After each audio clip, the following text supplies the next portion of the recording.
This is April 19th, 1997, the second commemoration of the bombing in Oklahoma City. And this is the celebration that will take place this Saturday morning downtown Oklahoma City at the site.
We come here to remember those who were killed, those who survived, and those changed forever.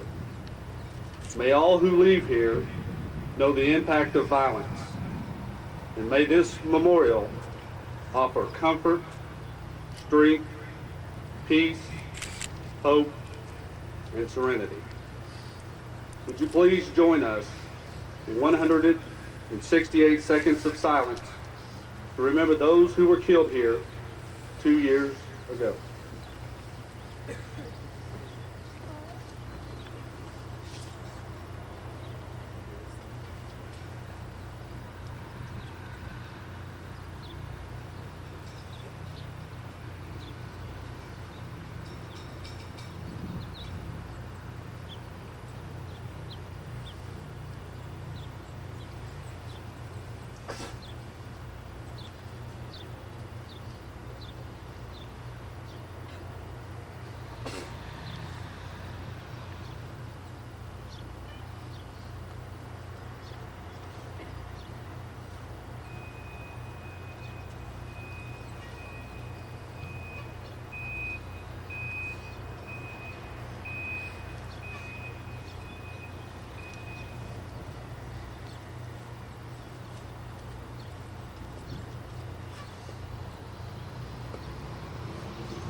family members are invited to come forward to the grassy area as the names of your loved ones are read to place your mementos.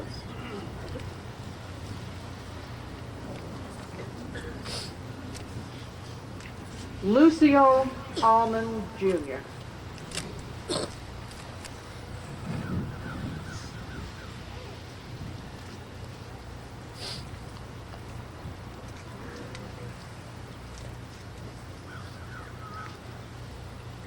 Teresa Antoinette Alexander.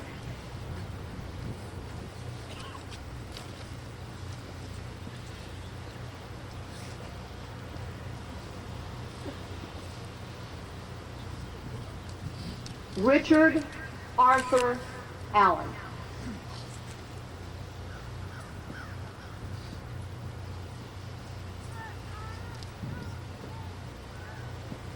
Ted Leon Allen.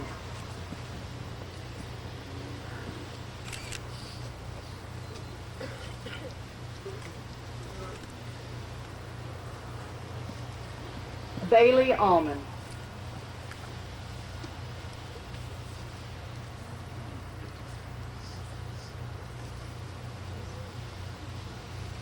Diane Elaine Hollingsworth Althouse.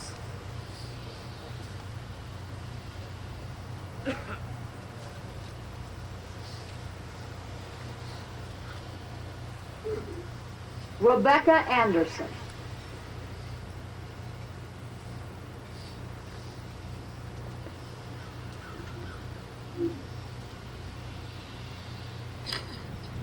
Pamela Denise Cleveland Argo.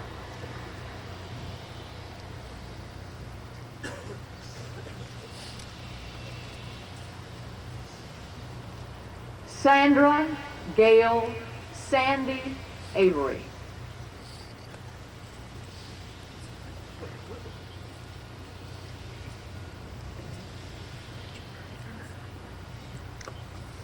Peter Robert Avillanosa.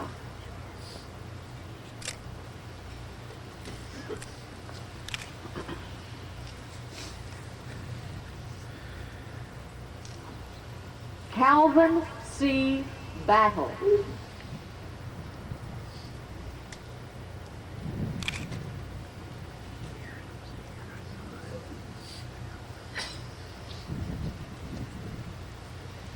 Piola Battle.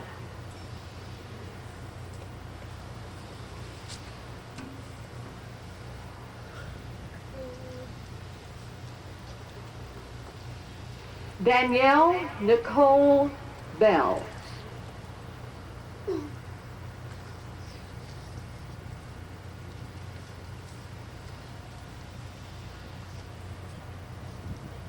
Olitha Christine Biddy.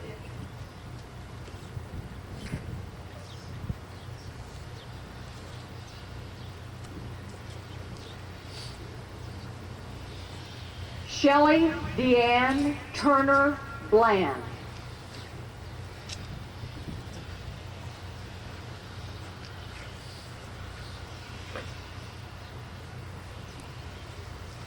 Andrea Y. Blanton.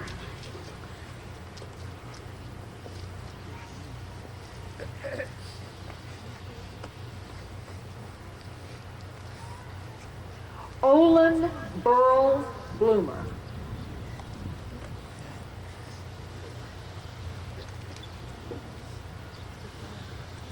Sergeant First Class Lola Renee Bolden.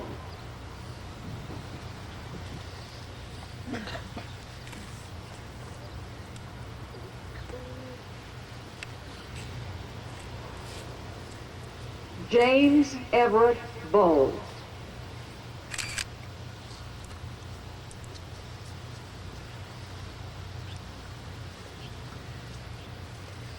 Mark Allen Bolt.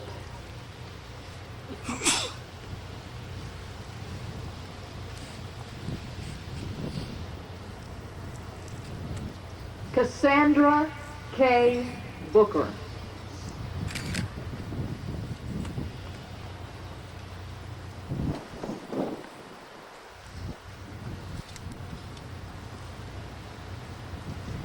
Carol Louise Bowers.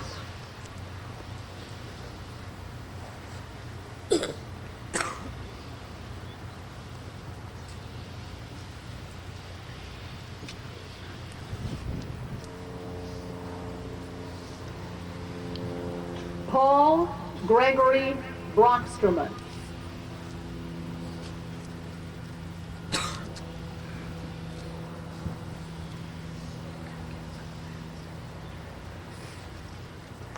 Gabrion Deshawn Lee Bruce.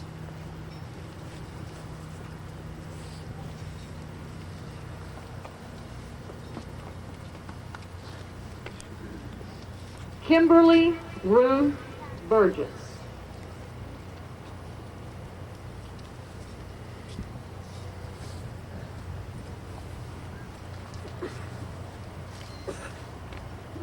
David Neal Burkett.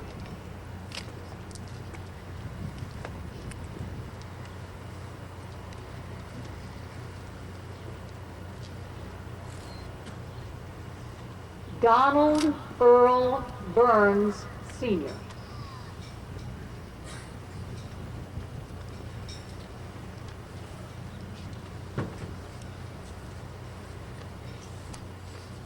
Karen Gist Carr.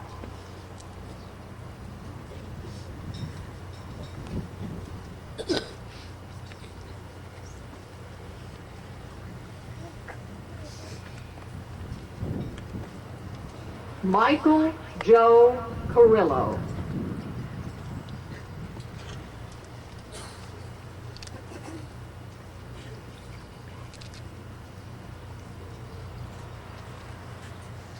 Ronna Lynn Chaffee.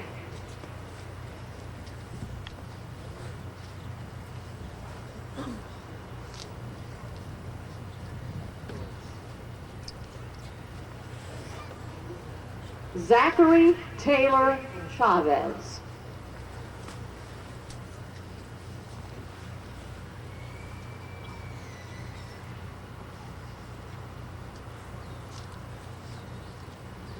Robert N. Chipman.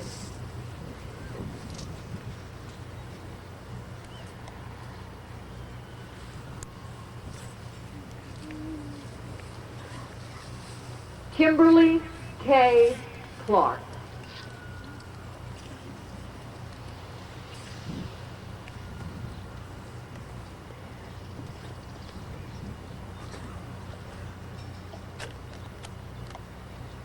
Margaret Louise Peggy Spence Clark.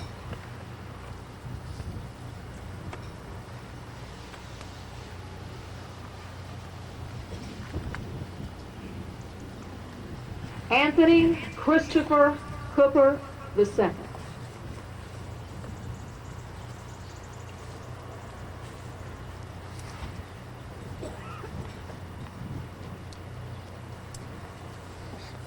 Antonio and Sarah Cooper, Jr.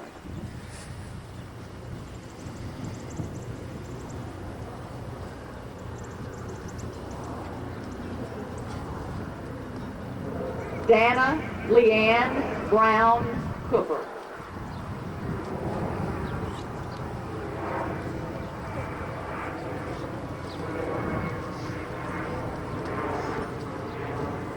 Harley Richard Cottingham, Jr.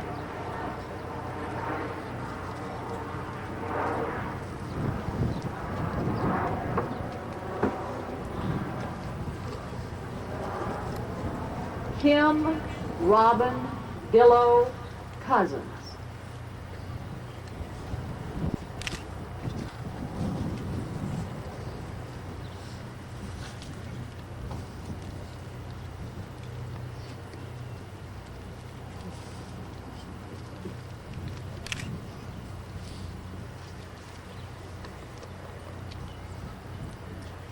Aaron M.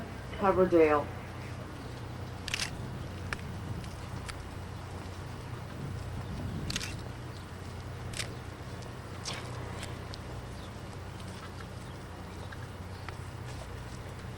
Elijah Coverdale.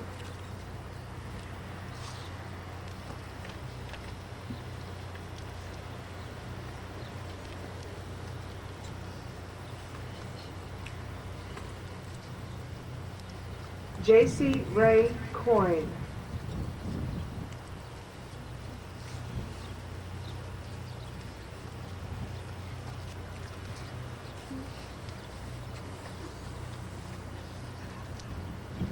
Catherine Louise Cregan.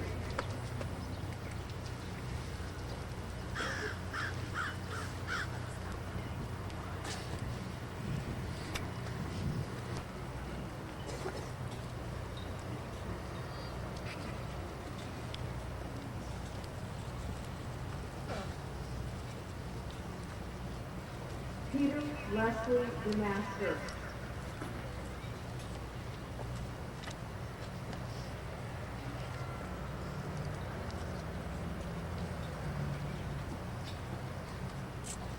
Castine Brooks Kern Devereaux.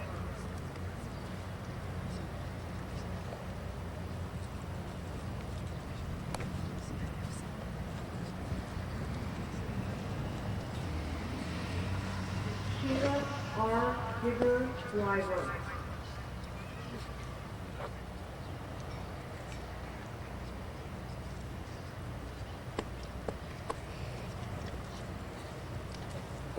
Tyler Eaves.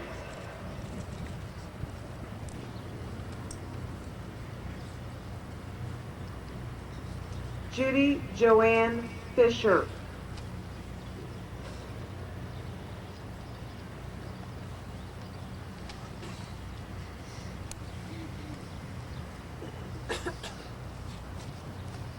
Linda Louise Florence.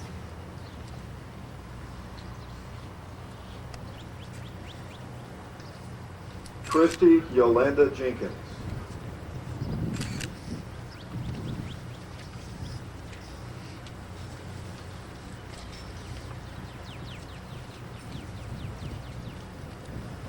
Norma Jean Johnson.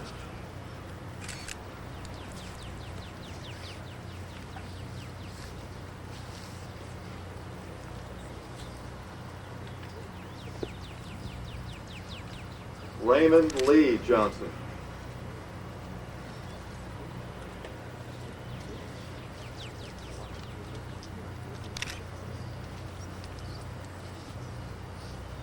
Larry James Jones.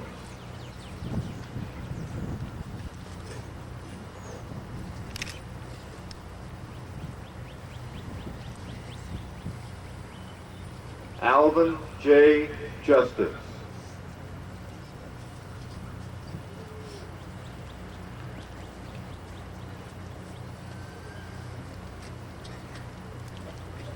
Blake Ryan Kennedy.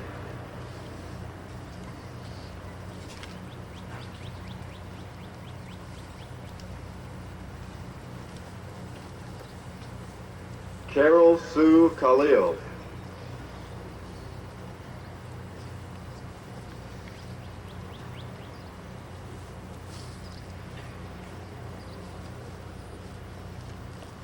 Valerie Jo Kelch.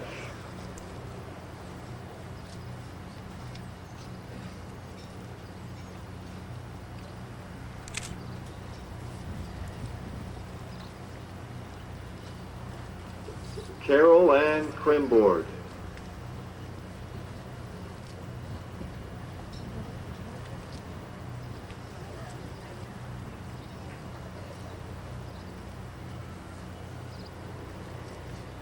Teresa Lee Taylor Lauderdale.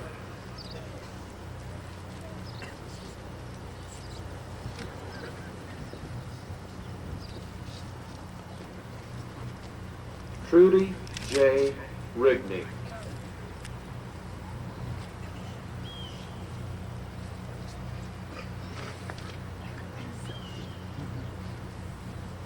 Claudine Ritter.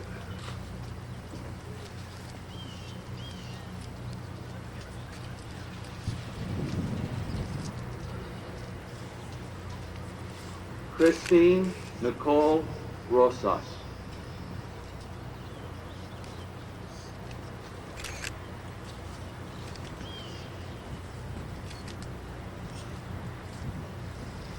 Sonia Lynn Sanders.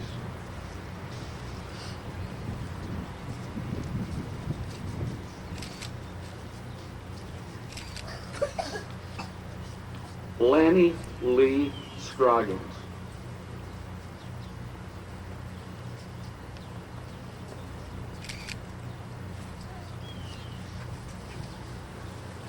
Kathy Lynn Seidel.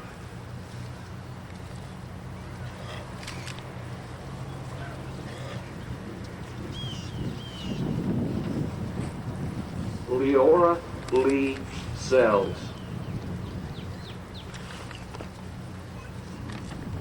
Forever. We will reconvene at 10 o'clock.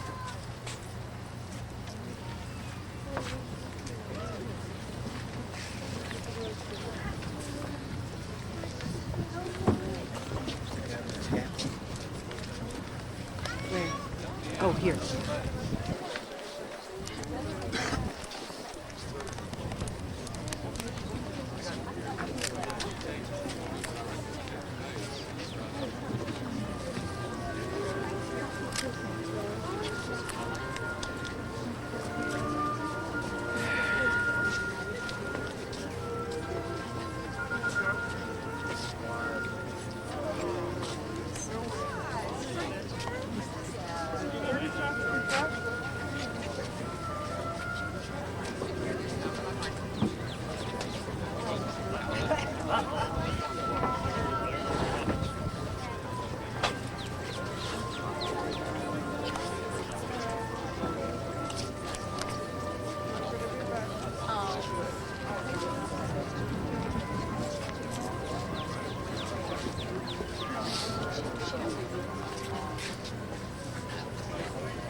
Also, a special invitation to the survivors who would choose to go onto the grounds.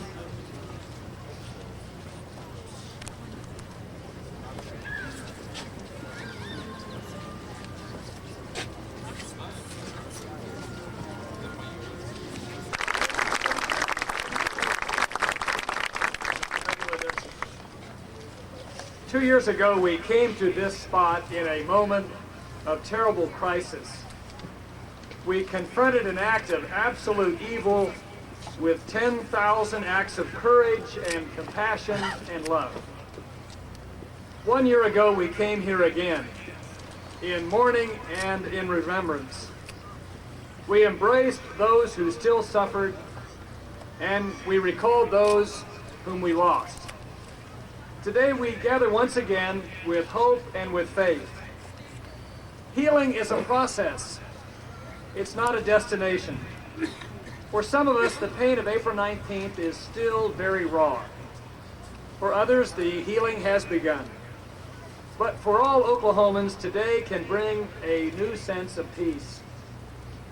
We have new hope for justice, with the long-awaited beginning of the legal process against those accused of this vile act. The trial now underway in Denver will reopen old wounds for many of us, but it will also mark an end. Today, we pray for justice. We have new hope as the final designs for a fitting permanent memorial are unveiled. Each of the more than 600 designs which came to us from all over the world touched our hearts. On behalf of all Oklahomans, thank you to those who cared. You inscribed your love on each and every one of these wonderful designs, and we will always be grateful. Today we offer a prayer of thanks for your art and for your skill. We have new hope for our beloved neighbors who lost so much 2 years ago. What was done can never be undone. But let us be thankful today for all the tears and all the hugs and all the expressions of support that have marked these past 24 months. Today, we pray for Oklahoma.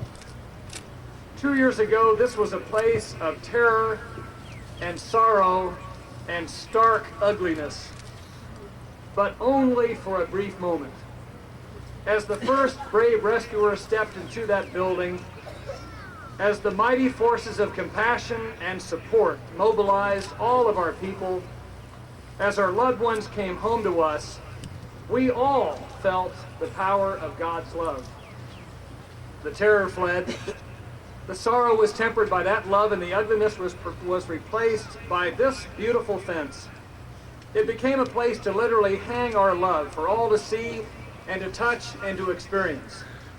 It has borne our sorrow, but it has also displayed our strength. Today we approach it once again with hope and with faith. We approach it facing forward with deep pride. I hope all Oklahomans and citizens from across the country who are with us today will join us in placing a personal memento at the fence, and to remember, As justice at last prevails, as we pause today in remembrance, we can finally look forward to the future and to the construction of a permanent memorial on this most hallowed ground. May God continue to bless all of us.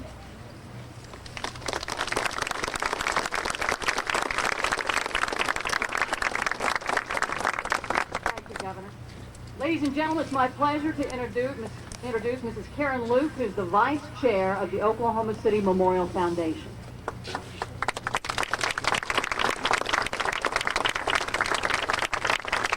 Thank you, Governor Petey. Thank you, Linda. And thanks to each of you for being here today. By your presence, you strengthen the effort that we are about. 24 months ago, the world watched as our city and our citizens were torn apart, but also watched with great respect was the selfless and cooperative response of Oklahomans and people throughout our country. A response that has become known as the Oklahoma Standard. April the 19th is a day etched in the history of our state and our nation. Immediately after, there was an overwhelming request from families and survivors and the public at large for the planning of an appropriate, enduring memorial. Thus, in June of 1995, Mayor Ron Norrick appointed a task force now known as the Oklahoma Memorial Foundation. The foundation has 350 members, all volunteers. It's composed of families, survivors, rescue and recovery workers, and volunteers from all economic levels, all walks of life, all religions, all races, and all geographic locations within our city. We were charged with the responsibility to conduct the memorialization process in an open and inclusive manner that would assure worldwide public participation. I believe this process will also become a standard. In the summer of 1995, we began an inclusive listening process conducted through discussions with families and survivors, with a written survey available all over our city, and a survey on the World Wide Web which produced over 10,000 responses. We had community meetings in schools, in businesses, and in offices, and we received ideas literally from all over the world, from famous artists and from first grade students. We recorded these ideas, we listened, and we learned. However, our focus was not on the physical design of the memorial, but on the objectives to be achieved by what the memorial visitor should feel, learn, experience, and encounter in their visit to this site. What we heard from people is compiled in our memorial mission statement. This document has become the cornerstone of each decision we make. It is a remarkable document in that it reflects a strong consensus, evolves from collaboration of large and diverse groups, and is intertwined with our grief. It has guided our process, it has guided the design competition, and it will guide the finalists that you are about to learn about as they proceed further in their work. The mission statement consists of several parts. First, the opening lines, which you should be familiar with. We come here to remember those who were killed, those who survived, and those changed forever. May this memorial offer comfort, strength, peace, hope, and serenity. The mission statement also lists several priorities that provided the backbone for this design competition. It requires that the complex include an educational component consisting of a visitors and interactive learning center. This will be known as the Museum Memorial Center, which among other things will include the biographies of those who died, written by families, and the stories of survivors, written by survivors. It will include the archives relating to the event and the response to it. The mission statement also provides that the complex, and particularly the site where the building stood, should be treated as a hallowed place, deserving the respect and solemnity associated with great loss. It requires the preservation of the survivor tree just to our north, and it requires a place for children. The mission statement also provides that the completed memorial should be designated as a national monument to be maintained by the National Park Service. We have spoken with the President, members of our congressional delegation, and the National Park Service, and believe the necessary congressional approval of national monument designation will be approved. Also included in the vision of the memorial is an effort to influence the world through a program to help reduce the prospect of violence and domestic terrorism and to deal with tragedy as it occurs. This component will take the form of the Oklahoma City Memorial Institute for the Prevention of Terrorism and Violence, which will be a public-private research and assistance center unlike any in the world. Finally, the mission statement provides guidance regarding the themes to be reflected in this complex. They include comfort, remembrance, peace, learning, spirituality, and hope. But first and foremost, we will honor those who died and remember those who survived. We will also recognize those who helped in recovery and rescue. In addition, what will be recognized is the spirit of unity, which characterized your response and that of our nation in a way that does not diminish the tragedy, but instead offers an inspiring contrast between the cruel brutality of the bombing and the tenderness and selflessness of the public response. These indelible images are carried and respected by people around the world. We believe this respect and this remembrance is the impetus to help us effectively raise funds to make this world-class memorial a reality, and we hope you will help. You have heard our mission statement now. Thank you for joining in that mission and being a part of the Oklahoma Standard, and by supporting this memorial effort. It is now my great pleasure to introduce the chairman of the Oklahoma City Memorial Foundation, who has provided incredible leadership and without whom we would not be able to be here today, Bob Johnson.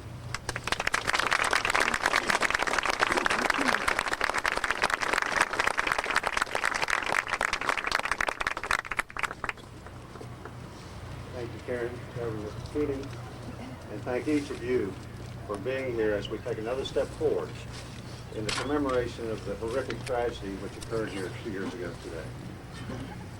Since the appointment of the Oklahoma City Memorial Foundation by Mayor Norrie 22 months ago, much has been accomplished. At first, our focus was consumed by suffering and destruction. But in the months that followed, hope transformed the lives of those affected. Now, we are prepared to change the future.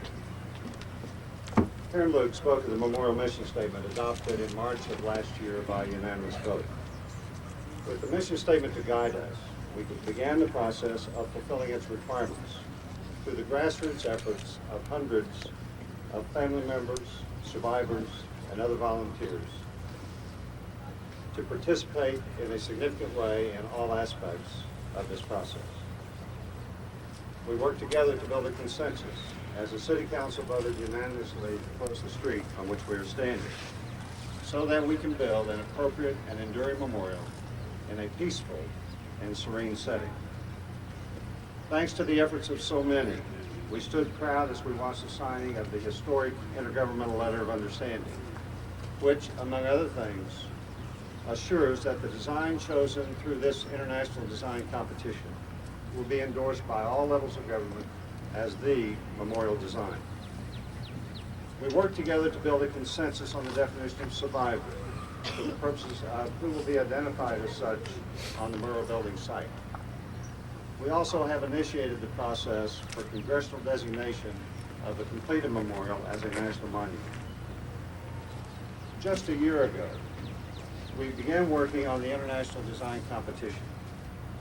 With the extraordinary effort of the Design Solicitation Committee of the Foundation, headed by Jackie Jones and Beth Palmer, the collaborative advisory team of Helene Creed, Don Stasny, and Paul Morris, and many capable volunteers, we issued the call for entries for the competition in November of last year. We asked the design competitors to submit designs covering an approximate 3-acre site, from the south wall of the former Murrah building to the south wall of the Journal Record building and the northwest corner of the Journal Record block. This entire area will constitute the world-class remembrance component of the memorial. The memorial design chosen will be the design which best interprets and fulfills the mission statement. We are confident that the result of the design competition will be an awe-inspiring memorial which will touch the world. A memorial which will offer comfort, strength, peace, hope, and serenity for generations to come. The design competition captured the worldwide attention, with more than 1,500 registrations coming from all 50 states and 23 countries. Media from all over the world and approximately 15,000 people viewed the exhibit last month of the 624 qualifying designs which were submitted. The response to this competition affirmed once again that there were concentric rings of impact of the Oklahoma City bombing which radiated throughout the world. Stage 1 of the competition has been judged by a 9-member design evaluation panel appointed by Oklahoma City Mayor Ron Norrie, including 3 members of the Family Survivors Committee of the Foundation and 9 internationally eminent design professionals. The imposing task for this evaluation panel included the review by each member of each of the 624 anonymously submitted designs, and to select up to 10 honorable mention designs and 3 to 5 finalists. 9 honorable mention designs were chosen and 5 finalist designs were chosen. The honorable mentions are Craig Abel, New York City, New York. Walter Taft Bradshaw of Bradshaw, Gill and Associates, Lauderdale, Florida. Jason Griffiths of Jason Griffiths Architecture, London, England. Yellow Lee, Goral Amornbabat, and Phil Schmierbeck, Washington, D.C. Anuranda Mathur and Dilip Lacuna of Philadelphia, Pennsylvania. Andrew Metter, Evanston, Illinois. James W. Peoples, Ocala, Florida. Michael Pinto, Los Angeles, California. And Roach and Ruse, Austin, Texas. Now the 5 finalists. I ask that the members of each of the design teams come forward as they are introduced. We will unveil each design as we introduce the team. First, the collaborative team of Hans Eckhard Butzer, Corey Butzer, and Sven Board, all of whom are architects with Locust Bowl Designs in Berlin, Germany.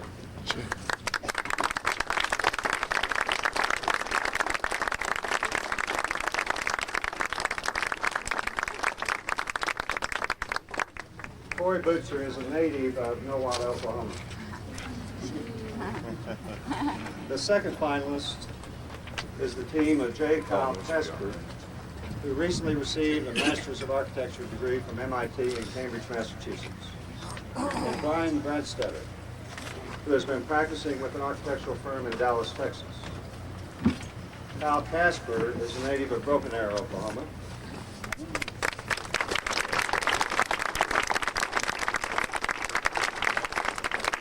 Brian Bradstetter is a native of Poto, Oklahoma.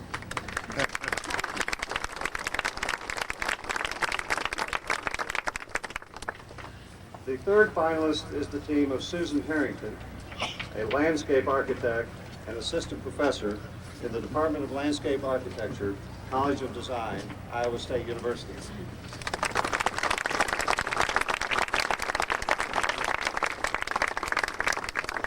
And Mark Stanker, an architect and adjunct assistant professor in the Department of Architecture, College of Design, Iowa State University.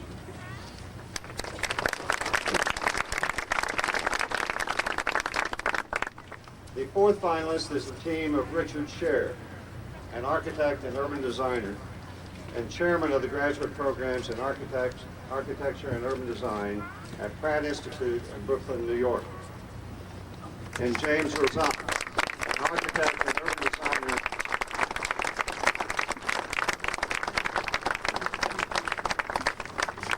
James Rozan, an architect and urban designer from New York City, who is also an instructor in the Architectural and Urban Design program at Pratt Institute and is a member of the College of Fellows of the American Institute of Architects.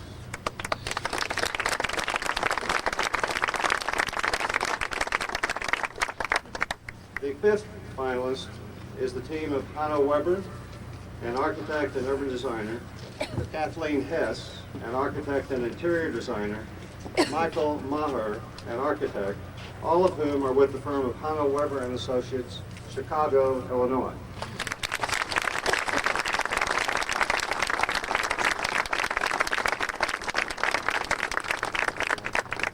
In stage 2 of the competition, each of these finalists will refine and enhance their conceptual designs and reflect their final designs in both a three-dimensional model and a computer animation model. The refined three-dimensional designs will then be submitted on June 17th and will be judged by a separate 15-member selection committee consisting of 8 members of the Family Survivors Committee of the Foundation and 7 others, all of whom will be appointed by Oklahoma City Mayor Ron Norrie. The selection committee will select the winning design, which will be announced on this site on July 3rd. I invite you to study the boards on the fence, read the powerful narrative, and imagine the transition which will occur from concepts to enhanced and refined designs of each, which will fulfill the mission statement. I believe you will be very pleased with what you envision. We are deeply honored by the participation of all of those who submitted designs. We offer our heartfelt congratulations to the honorable mention winners and to these finalists, and we wish them well in their endeavor as we move forward.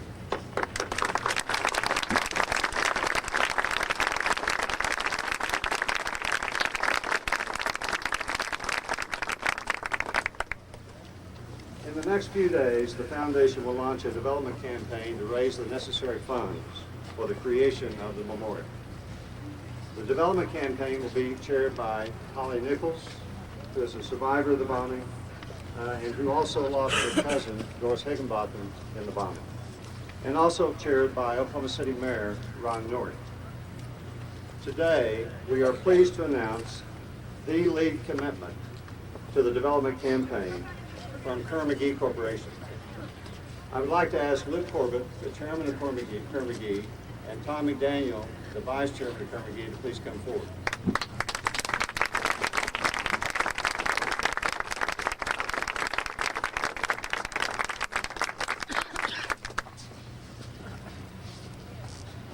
Kerr-McGee Corporation is headquartered in Oklahoma City, but it is an international company with 39 offices in 17 states and 7 countries.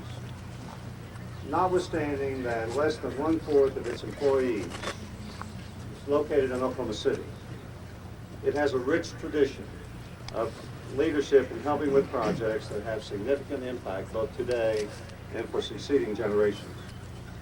Kerr-McGee has stated that the memorial is such a project, both for our community, our state, our nation, and the entire world.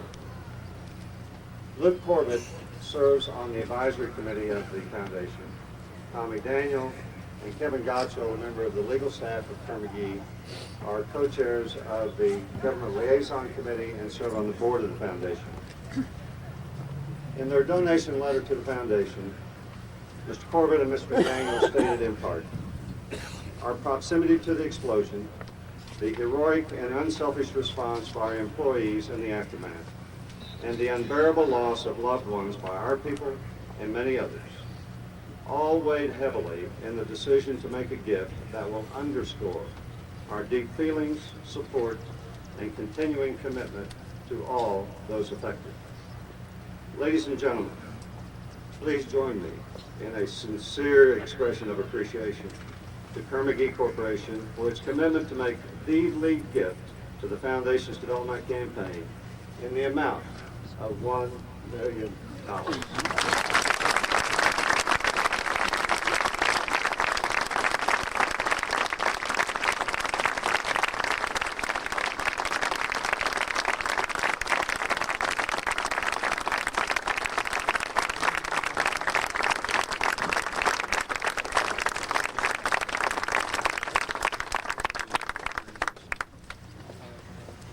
Although the response to the Oklahoma City bombing reminded the world that Americans are capable of great compassion, selflessness, and unity when tragedy strikes, our response is not yet complete. In the coming months, we will be asking all Americans to once again unite, to participate with us in this commemorative effort. Through the preservation of memory, research, and education, the Oklahoma City Memorial will further impact the world by sending a powerful message that this tragedy must never happen again. Before concluding the ceremony by presenting to you the letter from President Clinton received by the Foundation for this occasion, I would like to extend to all of you an invitation to join us after we conclude for a reception at Leadership Square, where you can meet the design finalists, view their concepts up close, and see where we are headed with this very exciting competition. The following letter was received from President Clinton. Dear friends, our nation will never forget that tragic day 2 years ago when we first learned of the bombing of the Alfred P. Murrah Federal Building in Oklahoma City. And we will always remember the courage shown by the citizens of your strong and united city during that dark time. All Americans continue to support your recovery efforts, and our prayers are with you. With the destruction of the Murrah Federal Building, we learned once again that America is a family, and that such a brutal attack on any American is an attack on us all. In uniting around the citizens of Oklahoma City, our nation proved once again that the force of hatred and terrorism can never defeat the American spirit. I want to express my support for your efforts to establish a memorial on the site of the bombing. This memorial will be a fitting tribute not only to those who died, but also to those whose lives were changed forever. I know that by honoring our Americans in this way, we can help to further the healing and restore hope for a brighter, more secure future. Hillary and I will always remember the time we spent with the families and survivors. Please know that we are keeping them and all the people of Oklahoma City in our thoughts and prayers. Bill Clinton. Thank you so much for joining us today.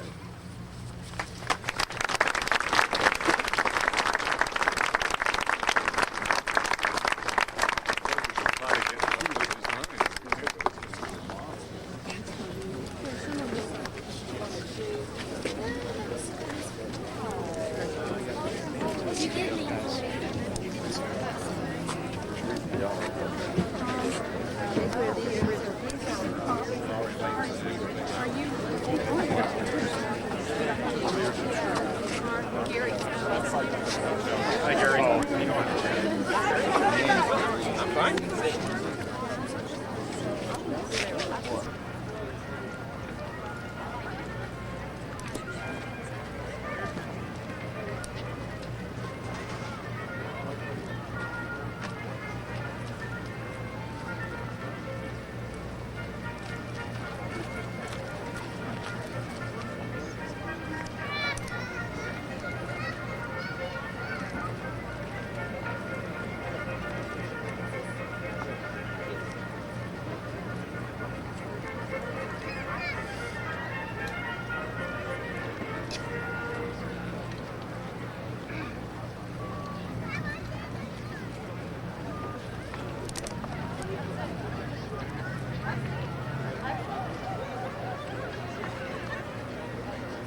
Now, can your eye be repaired?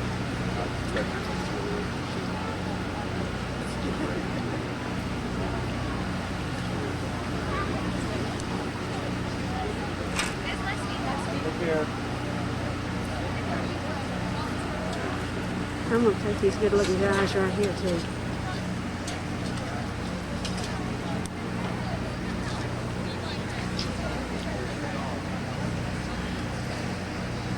I'm going to get a shot right down this way.